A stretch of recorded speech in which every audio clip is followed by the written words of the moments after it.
front of me I have some Game Boy Advance dev stuff for homebrew, and I got some Nintendo DS stuff, but today I want to focus mainly on Game Boy Advance.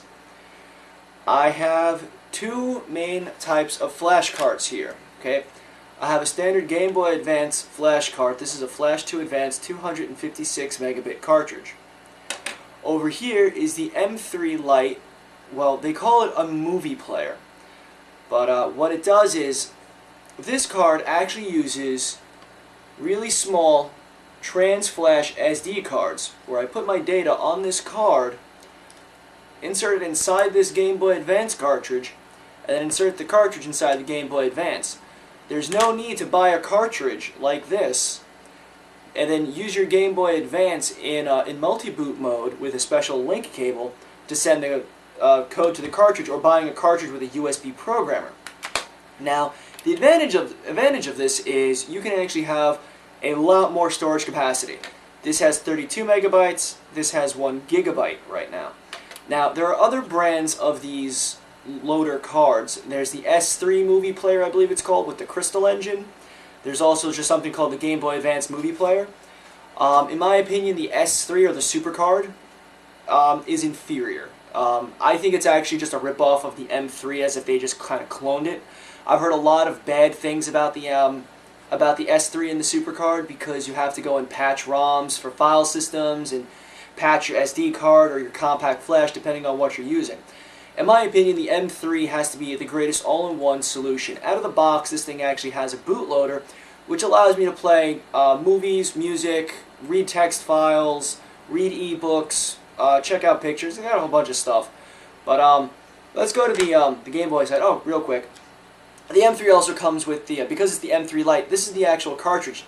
You can pull the circuit board out of this one and put it in here and fit it inside your DS Lite.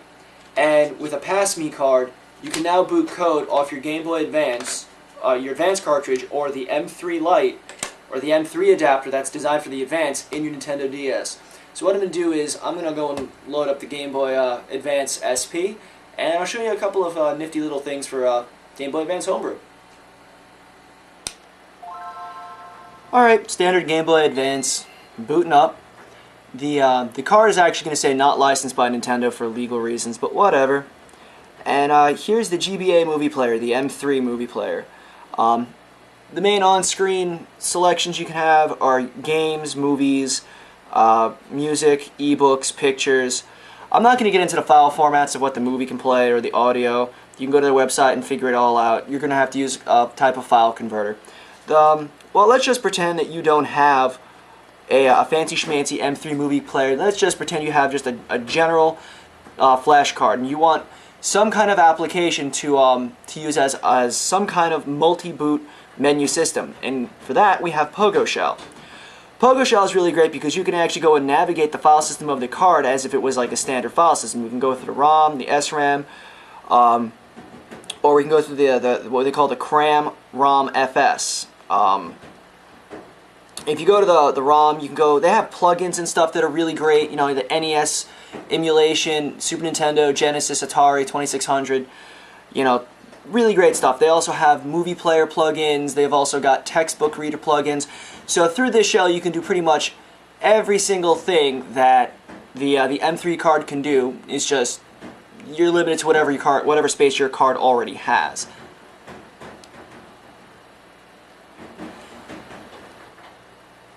We also have a movie player. There's an application that you can run on Windows, and it'll actually convert movie files into Game Boy media format. So here's a quick test run.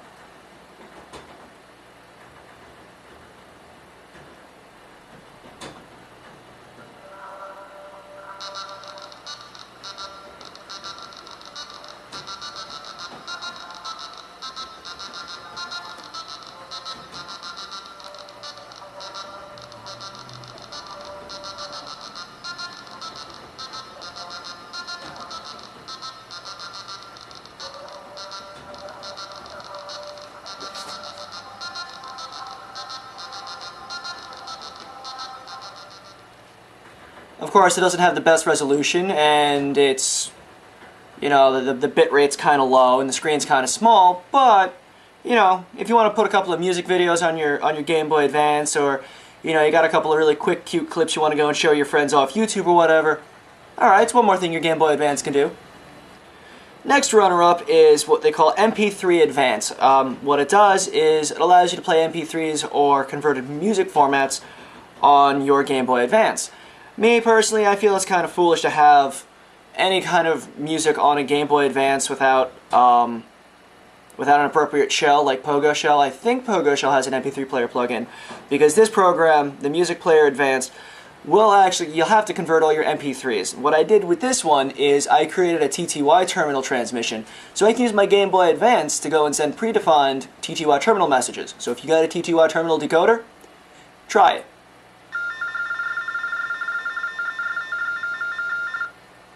Yeah, I'll give it to you one more time, see if you can actually decode it.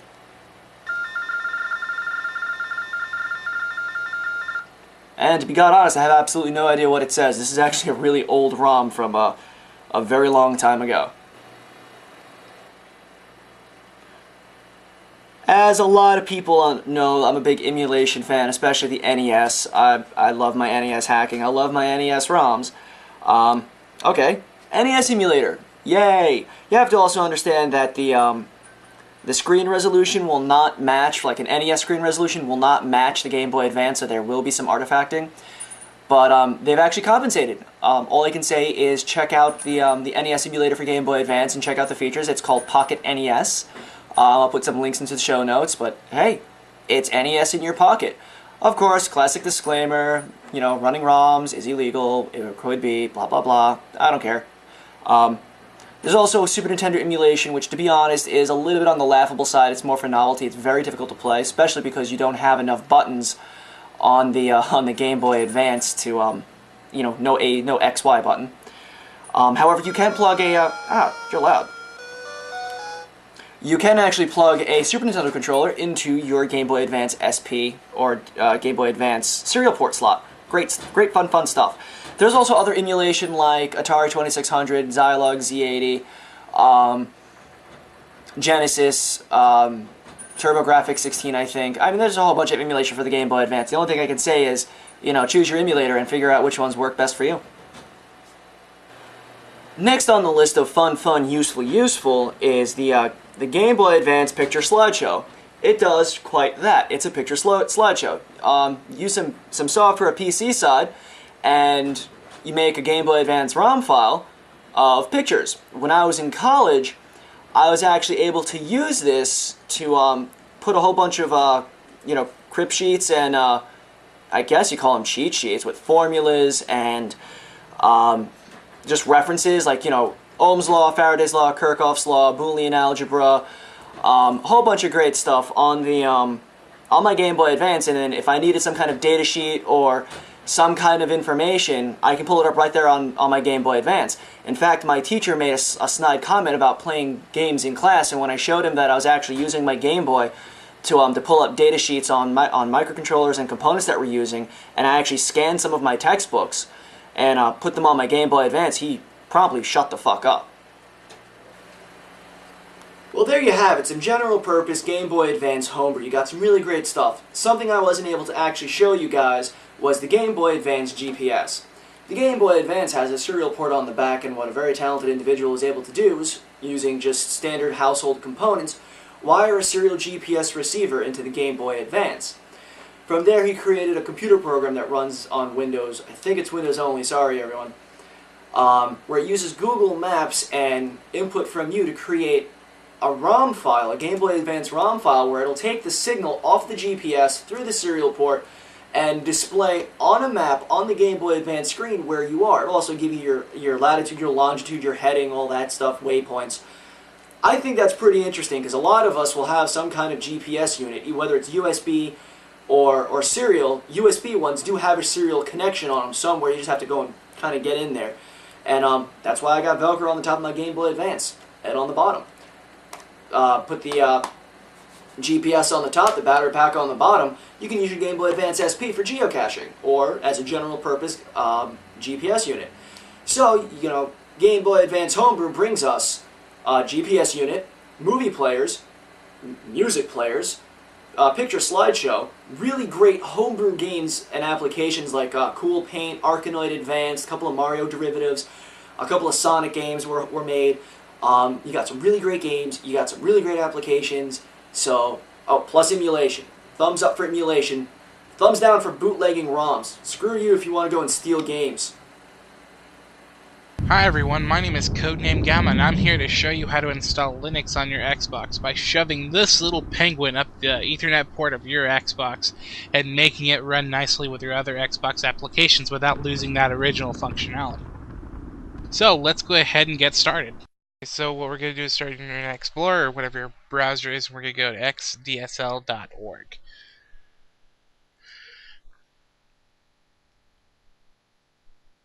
And we're going to go ahead and we're going to download Damn Small Linux. And it's a small download, about 50 megabytes. Not very bad. So go ahead and just go to Xbox Linux SourceForge site.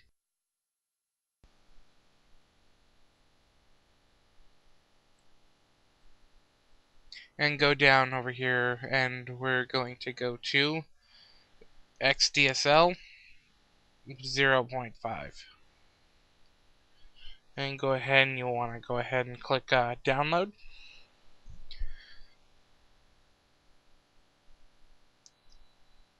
Scroll down again, and we want to go ahead and do XDSL 0.5.zip. And what you're going to want to do is scroll down again and just go ahead and download it right there. I'm going to use FlashGet because my connection sucks and it can resume. And we're going to go ahead and just let this download.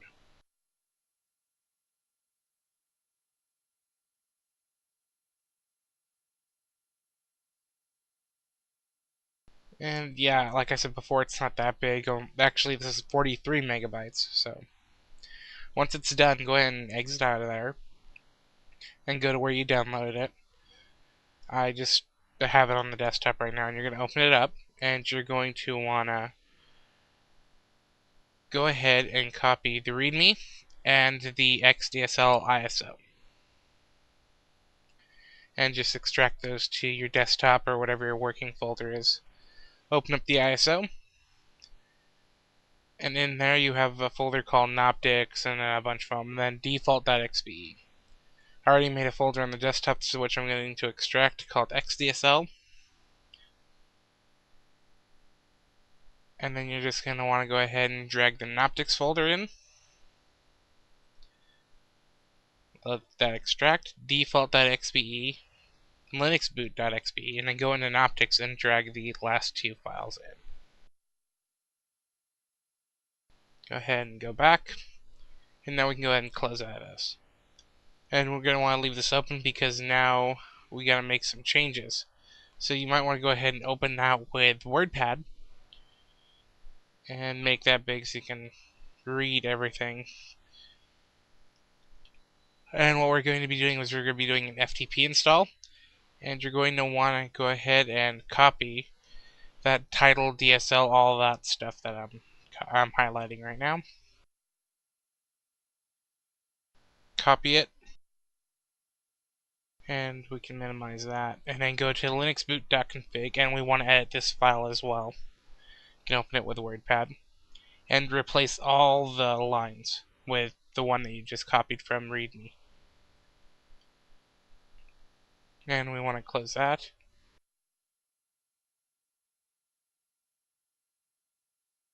Now what we're going to do is we're just going to close everything up, and we're going to go ahead and FTP into our Xbox and copy everything where it's supposed to be. So you're ready to go ahead and connect. As usual, mine's 192.168.2.3, Xbox, username, password, Xbox. We're going to go to drive E. And you're just going to want to go ahead and copy everything into the root of drive E. So we're going to go where we have it, the XDSL, and then just copy everything into drive E. And let that copy over. It's not too big, so it's not going to take that long, unless you're on a really slow 10 megabit network, but even then, it's only 15 megs. And go ahead and disconnect, and we're going to go ahead and boot into our Xbox now, after we clean everything up.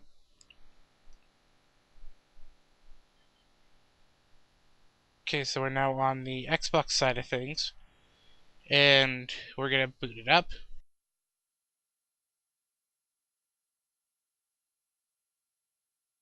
And of course we have our Xbox Media Center. So now the first thing we're going to do is we're going to go ahead and go to that location where we copied default.xbe and we're going to run it. So that goes down to My Files and Drive E and scroll down to default.xbe and run it by pressing A. And there we go. This is the Linux bootloader, and we're going to run from FATX on E, and it's going to start booting. And you're going to notice this looks a lot like any Linux boot, and this is damn small Linux. So we're going to go ahead and we're going to let this boot like normal. If you have a USB keyboard, it would be a good idea to plug it in using that USB adapter that you used for your USB stick.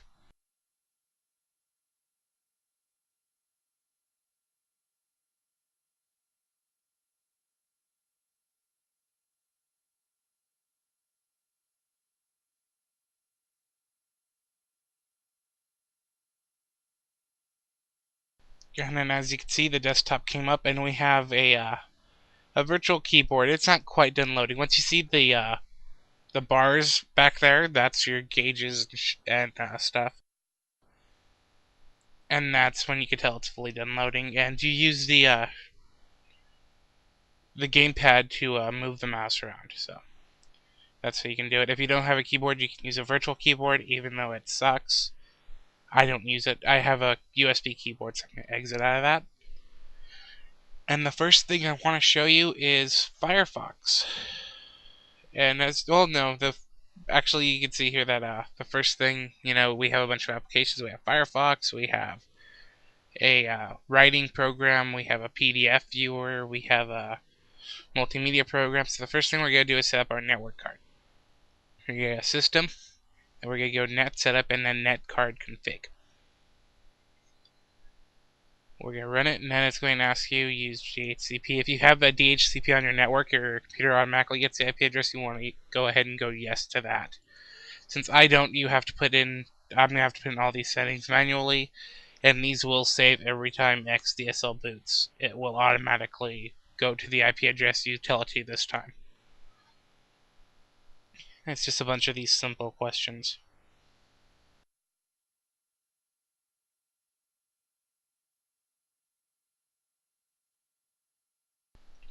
Okay, now it's done. It's setting those network settings and saving them, and now it's going to exit.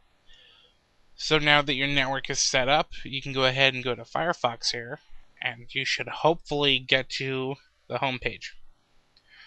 And as you can see, this is Firefox, so you should be able to go just about anywhere. And to show you that, I'm actually going to go to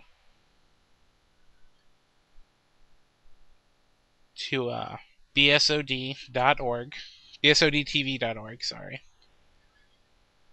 As you can see, we have graphics, and it's all loads up, and it looks pretty nice on Firefox. If it asks you about these security certificates, just click cancel or whatever, I don't know. Whatever you want to do. Yeah, and it's a full web browser. You can do downloading, you can do email, you can do whatever you need to from here.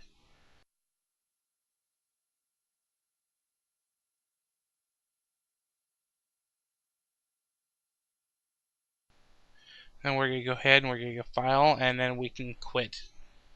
That's all. I mean, it's Firefox, you know how to use Firefox. So the next thing I want to show you is this My DSL over here. And what this will allow you to do is download apps from the internet that will automatically download once they're done downloading, or install once they're done downloading. Sorry. And so we're going to go to net, and there's one specific application I want to show you called XChat. It's down here way at the bottom. And we're going to go ahead and click download. And then it's going to ask you where you want to download it. I just download it to the temp. It's going to download. I mean, it's not a big download. I think it's like 1.5 MB. So as long as you have a pretty decent network, I mean, you should be able to use the XDSL downloader.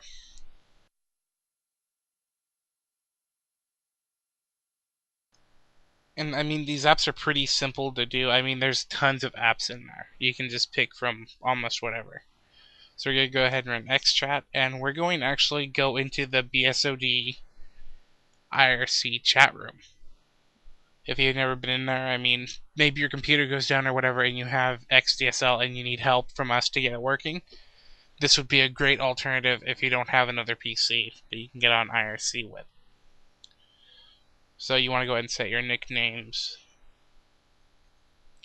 Refer to Mustang's IRC segment if you don't know how to use IRC at all. I think that was in episode 2 or 3 maybe. Don't quote me on that because I'm not exactly sure. We're going to go ahead and we're going to click New Server. And server name, we're just going to label this BSOD TV or whatever. It doesn't matter, and the server is irc.bsodirc.org. And you're going to leave the port the same, leave all of that the same. Go ahead and use the auto connect or don't. It doesn't matter. I'm going to go ahead and turn the proxy off and go to OK.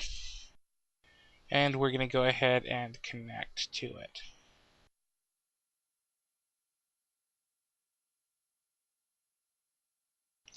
As you can see, it's connecting. It's actually going through the internet and connecting to the server, and there we go.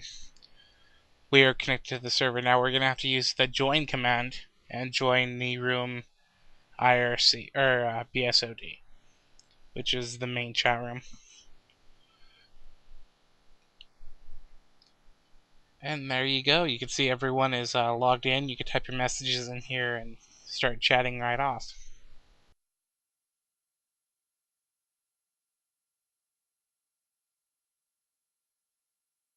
So yeah, if you ever need computer tech support or you messed up doing a hard drive installation and you can't get your computer working, this would be a great alternative to contact us.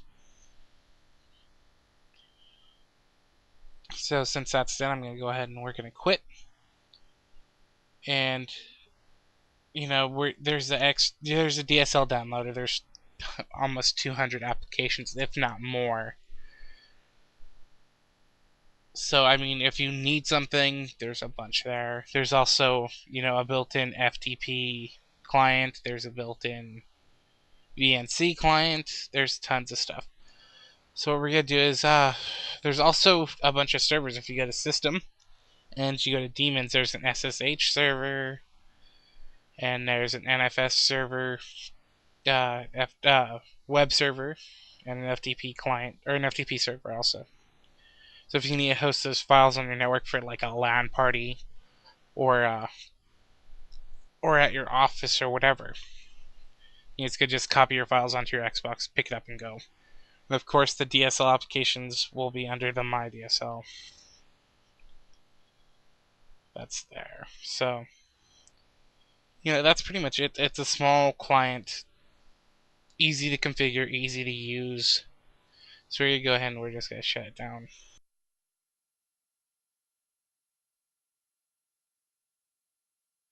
And of course, it shuts down like any other Linux client.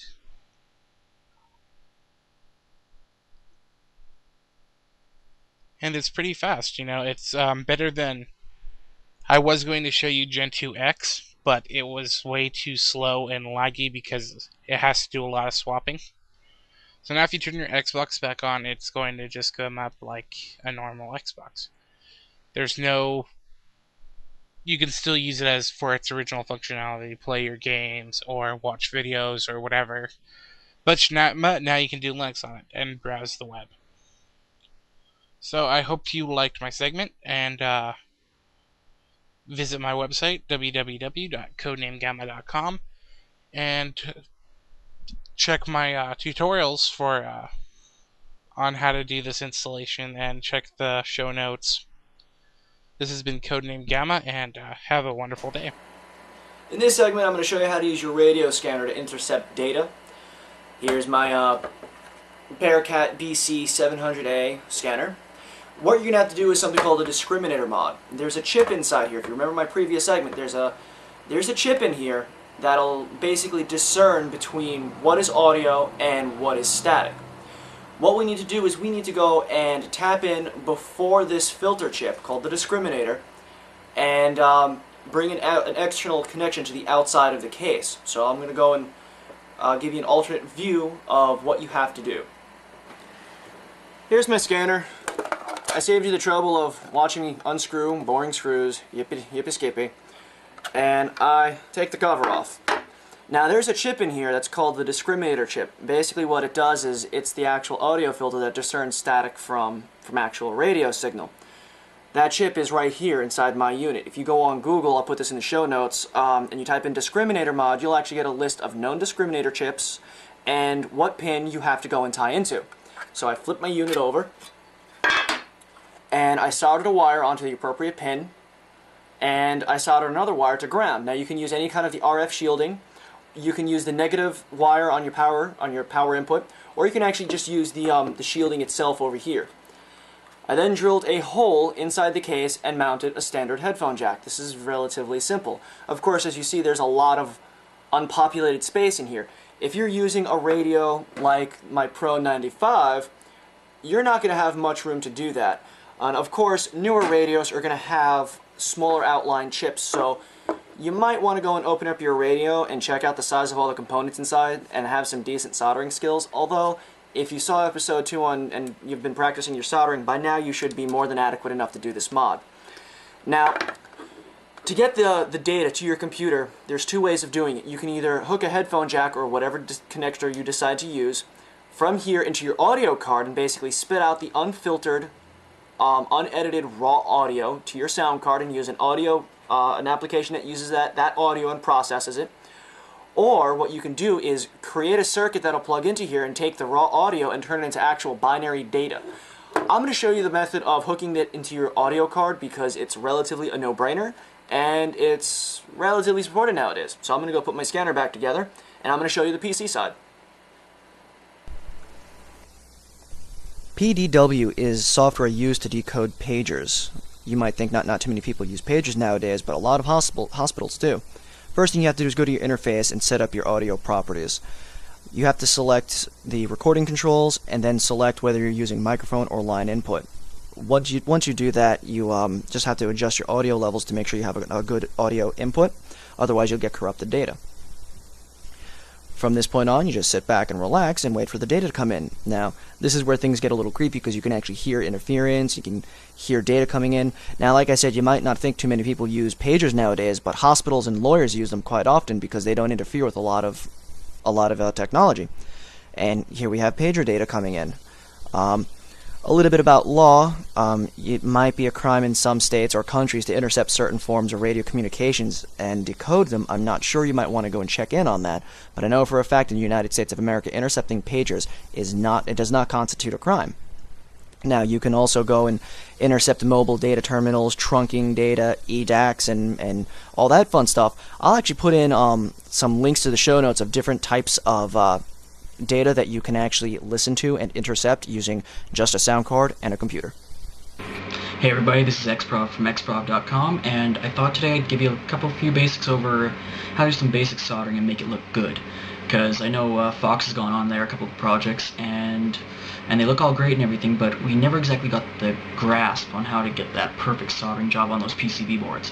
So today I'm going to give you the ideas of what supplies you're going to need, what works best, what works worse, good techniques, good irons, little basic things like that to save you time, effort, money. Alright, so we'll start off with the basic. You got your standard soldering iron. Now, I got a whole supply of them down here, to be honest, but it gives you a basic idea. Now, this is a different style soldering iron, as they like to call them, but this guy is basically a static one. It doesn't change. It's between 30 and 35 watts, great for real small soldering jobs, but it doesn't have a hot can't talk today. It doesn't have a hot melting temperature at all. So if you're doing any kind of large joints, it's not the guy for you. So we go to the other end of the extremes, and we've got the soldering gun. Now these guys are great for real hot applications.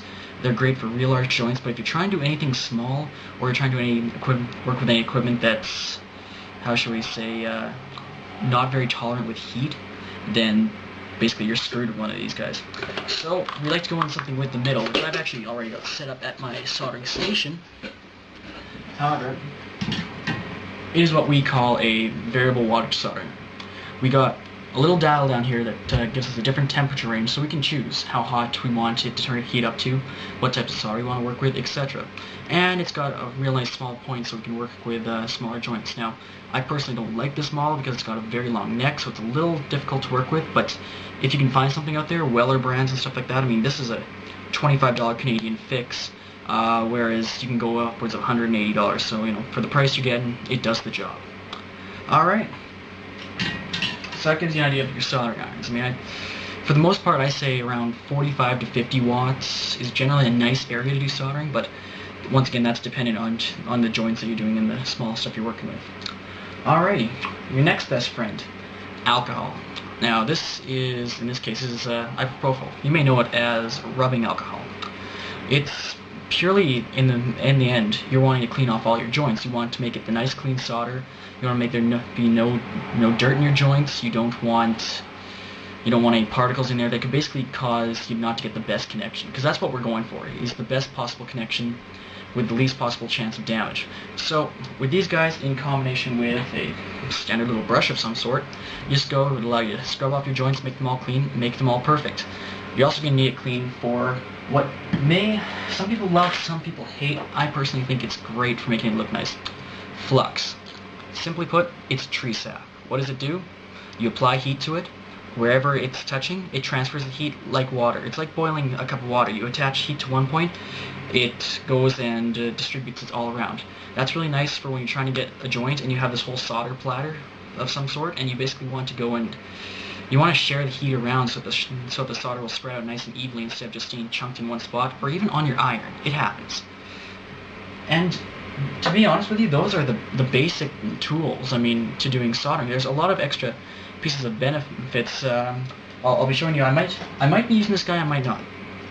This is what we like to call a third hand.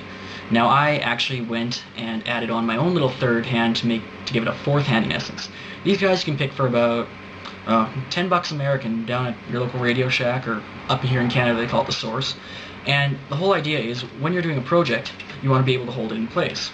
So, got a board here, got a whole bunch of crap on it, want to add something to it, we can go and clip it on so that it's anchored in place, so that it literally acts like a third hand. You can hold your iron. Up to this point, you can be feeding in solder with your other hand, and you don't have to hold this in place and worry about it falling out. So, that's an extra little benefit to it. Alright, so now, we got our tools, but once again, tools are tools. We know how to use them, but we need to learn the best technique. So let's go over to the soldering bench. Alrighty, here we are over at the soldering bench here, aka my dress. General practices when it comes to soldering. Number one, I've got all these rings on here right now. Now that's not a good idea. Why? If you slide your iron over, metal heats up, it conducts very well. So even though it doesn't look like it would hurt, yeah, it would hurt, because you have to pull that hot metal off your fingers, and that would not be good. So basically, basic idea is take off any kind of thing, anything that could get in the way of soldering, especially metal-wise, or anything that could conduct. Even though your skin can slightly burn, it takes a good time to hold it against your finger. I mean, if you bump it, you bump it. Everyone does. Number two, you have to make sure you have a good eyesight view of everything. So, in my case, I got long hair. I am going to put on a hat. However, the main keys for the soldering is make sure you're on a surface that won't be susceptible to heat. So, in this case, I'm on an oil-based, some kind of paint thing that basically it won't catch fire or anything. If solder lands on it, it'll solidify. It won't fall off. If you were doing it on wood, you can sometimes get away with it. Any kind of fabric, no, I would not recommend it at all. But alright, let's get on with it. Now, I'm not sure if the camera will come through clearly here. We can see my board. It looks relatively good, but some of these joints in here, the board, and really in essence, is quite dirty. You can actually see there's some burn marks right around this area right here. So that's where our alcohol comes right in hand here. we can actually just use it in there. And the nice thing about alcohol is it's got a low boiling point, so it'll basically evaporate right in our air. So you can get right in there and scrub all you want. And be really vigorous about it, because we want it to look as clean as can be. We want it to be as clean as we can be, so that we don't have anything on there that could catch, burn, and give you bad fumes. Now, one thing I didn't mention before is you want to be in an area that's very well ventilated. Why? These are toxic fumes we're working with. This is metal. This is flux. So we got literally evaporated tree sap in the air. Not good for your lungs. So, by the way, this board that I am working on here, it's actually an old transformer here. So I'm just going to be soldering on a capacitor here to show you how to do it on. The fact is, I am not actually doing this to actually use it for any reason. So I'm just going to solder it to the best looking joints in here, and that's one thing. You want to make sure you're always soldering to the right point and know what you have ready. Plan it all out before you even do it. Haven't even turned my iron on yet. Clean her all up. So today we're going to be working with our standard little capacitor. In a later episode I will hopefully talk about the basics of capacitors and electronics and stuff, just in case you don't understand. Well, this is an electrolytic capacitor. This little guy here, it's polarized, so it means the electricity goes only one way. So when you're soldering these, you want to make sure you get it the right way. If you get it the wrong way, they're not good. But for this demo, it doesn't matter, because we're not using it. So, board's all cleaned up here. I'll just be working with a larger joint. We can work with any of these smaller ones, but the fact is, I mean, it's easier to see on camera to see how you got the proper joints. Now, on most boards today, if you look at them, they have any kind of joints. Sometimes they do them good, sometimes they do them bad. But what you generally want to get is you want to still be able to see the original outline of this wire going into it, and you want to see it as basically like a bend, kind of like an inverse squared function. I know that's probably a bad description of it, but I'll somehow import a diagram into this video here and then add some stuff in the show notes, image-wise. But the basic idea is, for any of these little guys, you want to still be able to see the wire coming through, but you want it to look like it's all one part. And you don't want to see it look like a dome. You want to see it as basically, yeah, it's not going to come through very clearly, I know that. But yeah, I'll take diagrams or put it right into video or a close-up screenshot of some sort. But anyways, now my iron, I think I'm still waiting for it to heat up here. This one little accessory here that I'm actually using right here, it's a little holder for my soldering iron, and it's really nice because it allows you to hold the iron when you're not using it. And as well, a little sponge down here. How it works, you just soak her up, and then when once you're done doing soldering, clean off the tip, make it look nice. In my case, yeah, I'm getting a high wattage here, so as I said, it doesn't hurt to go over, because what the temperature is going to determine is how fast your solder melts. There's different temperature solders and such, but for the idea today, we're just going to, actually I'm going to show you both. You know what, I'll show you desoldering and I'll show you soldering. So let's get a hole here ready. Let's say we want to desolder the power adapter in this case, because there's many use of these adapters. If something goes wrong with any kind of board and you don't want to fix it, or you have a project idea for it, well, you can just take these things right off. So you clean it right up. One little accessory I didn't show before, this is called solder wick. Now, how does it work? It's simply put coiled copper wire. When you put solder on there and you apply the iron to it, it sucks the solder right out onto the wire. You snip it off, you throw it out. Dirt cheap stuff, excellent to work with. So, let's see here. I apologize, this is the first time I've been setting up this camera view, so I have to keep checking to make sure it looks good. So, now we are going to go and say we're going to take off one of these joints. Now, I'll hopefully be able to, in the post-editing, zoom in on how this looks. But right now I'm just pre-fluxing them. I'm going to be rushing this just so we're not going to be sitting here all day watching me do this, because it's a slow process. You want to take your time on it. You want to make sure you do it right. If you screw it up, sometimes you can't go back. Sometimes you can, sometimes you can't. So now we fluxed up the joints here. We got our iron. Place the iron up to it. See your smoke there? And she will suck right up.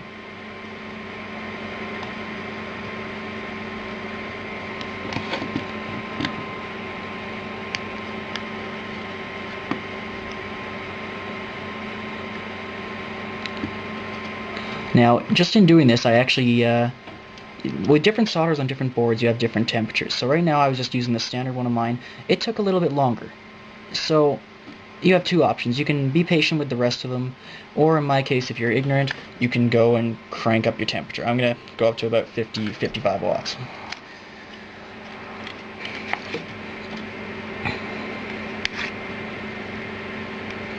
And so what happens is it just sucks it right in, hold it up to there just lightly, and you can actually pull it along, and it will suck the solder right onto this extra sheet. Now, I was being flimsy here, and it actually transferred the heat so well that it transferred it to the other old joint that we had just removed it from. So, once again, technique and time. Right now I don't give an ass, because I want to show you this in the end.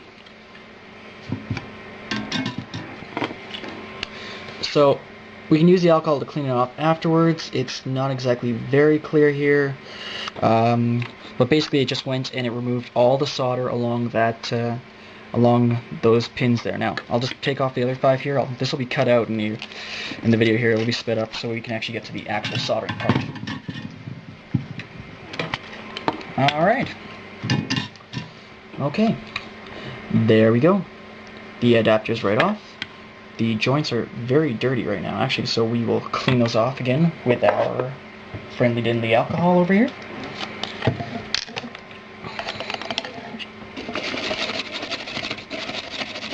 And, you never want to actually touch the board. You want to just touch the parts that you're working with. So, you just make sure she's all clean. And it looks like when it just went to the factory. Alrighty, now time for the actual soldering job. I didn't get a chance really much to talk about how clean these joints should be and how on both sides how they should be clean. On your capacitors, you're going to want the leads clean because essentially, you're binding metal to metal. You don't want any kind of dirt in there to prevent that bind from happening. As well, in this case, I am not properly doing this to be used, as I said before, so I am not too concerned about this. Later, for your information, I'll do a segment on this later. This capacitor is actually polarized. What does that mean? It means that you put it in the wrong way, your equipment just may not work. So, we're going to have to make sure we get this right. Now, as you can see, yeah, you can't actually see it, my capacitor, it'll go right through the hole. It'll fall down. In this case, it kind of pins itself out. On a normal one, it would go all the way to bottom. You don't want that. You can't solder that, right? And you want to have room on your board so you can see what you're connecting to later. So this is where your third hand may come into hand. Pardon the pun, may become handy. So it actually doubles as a heat sink in some cases, which is nice. But it's just a matter purely of positioning it properly. Now, this capacitor is kind of big, kind of a pain in the ass, so we'll just do it for idealistic purposes. We'll bend our pins in and kind of mount it a little bit up higher. As I said, this ain't a great job. We could clean it up later, but this is rush for time. I want to make sure you want to make sure it looks good, but I don't care right now. Alright, so when doing heat transfer, you want to transfer both parts, right? You don't want any kind of little blobs here and there. You want to actually make a full connection, and you actually want the solder to go through here to the bottom. You want on both parts. This is what kind of sucks about these boards is solder also follows the rules of gravity, so it goes downwards. So it may look like your joint's looking fine, but you may have this huge gob on the bottom which may transfer to other leads, and sometimes it's not good, but right now we're learning just the basics. Normally doing one-side stuff. So now, go down here. See the smoke line, see the heat transfer, you'll see the bubbling in there. Add a little bit of solder to break this heat barrier basically, and then literally it's just feed in until it looks pretty good. I'd say that's fair. Let it cool down there. I'll just do the other side here for reference sake.